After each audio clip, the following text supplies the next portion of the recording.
Ah, I'm home, Mama. Chinedu hated the smell of frying oil.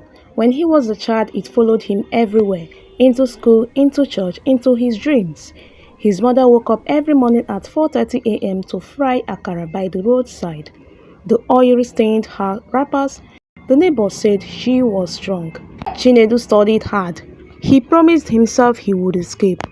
The day he gained admission into the university in Nsukka, his mother danced barefoot in the sand. My son will not fry akara! Going to the university changed Chinedu, but not immediately.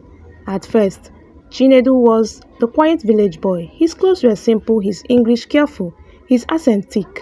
During his first week in Nsukka, some classmates laughed when he mispronounced entrepreneur. That night, he called his mother. Hi, Mom. Ah, my son, how are you? Mama, people here speak differently. And? Differently how? Their English, it's fast. Big grammar. Speak your own. Knowledge is what matters. But knowledge wasn't enough. He noticed something. Students from rich families dressed better, spoke confidently, knew how to move in groups, had connections. Chinedu began to study more than books. He studied people. In his third year, he met Tunde. Tunde's father was a director in a big oil company in Lagos. Tunde wore perfume that lingered. He spoke casually about business deals. He said things like, "My guy, networking is better than grades." Chinedu listened. For the first time, he felt ashamed of telling people his mother fried akara. When they asked, he started saying, "My mom is a food vendor." No. It sounded better, cleaner, less poor. In final year, Tunde said, "There's an internship opportunity in Lagos. My dad can recommend one person." Chinedu didn't sleep that night. He studied harder, helped Tunde with assignments, became useful. When the recommendation list came out, his name was there. He called his mother immediately. "Mama, I am going to Lagos for internship." My son will enter airplane? No, Mama. With boss. Thank God, oh! She didn't understand the difference, but she prayed loudly on the phone. Lagos overwhelmed Chinedu. The noise, the buildings, the speed. During the internship, he walked like a man afraid of returning home. He stayed late, volunteered for extra tasks, smiled even when insulted. His supervisor noticed. You're different. Hungry for success. True, sir. Hungry was correct. Hungry not just for success, but for distance from poverty. 3 weeks after graduation, an email came. Employment offer. Junior operations analyst. Salary? More money than his mother made in 1 year. He stared at the screen. He did not cry. He calculated. Apartment rent, new clothes, a better phone, a new identity. He called his mother. I got the job, Mama. I told you God will not shame us.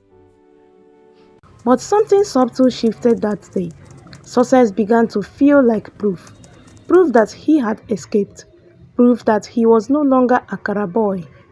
And slowly, he stopped calling as often because every call reminded him of the place he was trying to outgrow. Chinedu changed instantly. He changed his accent first, then his clothes, then his friends. Soon he began to change how he saw his mother.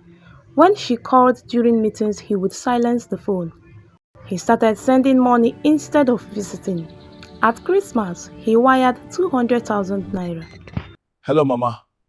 My son, when are you coming for Christmas? I can't travel this year. Work is tight. It's okay. I will wait till next year. Next year never came. One afternoon, during a board presentation, his phone vibrated repeatedly. Unknown number. He ignored it. It rang again. Irritated, he stepped outside. Hello. Chinedu, this is your neighbor. Your mother collapsed this morning. What? No, that's not possible. How could this happen? The world did not spin. It stopped. By the time he reached the village, it was evening. The compound was full. Women were crying. A white cloth covered a body. He knew before he saw her.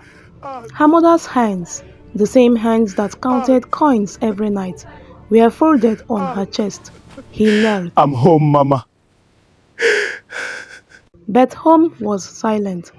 After the burial, while cleaning her small wooden box, he found newspaper cuttings of his graduation, his NYSC photograph, every bank receipt he ever sent, a new lace fabric neatly folded, a small envelope. Inside it was a shopping list written in her careful handwriting. At the bottom she added, "My son is coming for Christmas." The date on the paper was 3 months ago. She had been preparing. He never came. For the first time in years, Chinedu cried like a child. Not because she died, but because she had been waiting. He stood beside her grave and whispered. I'm sorry, Mama. I thought I still had time. The wind answered nothing, and that was the loudest thing he had ever heard. Thanks for watching. Please like, comment and share. Don't forget to follow our page or subscribe to our channel. See you on our next video.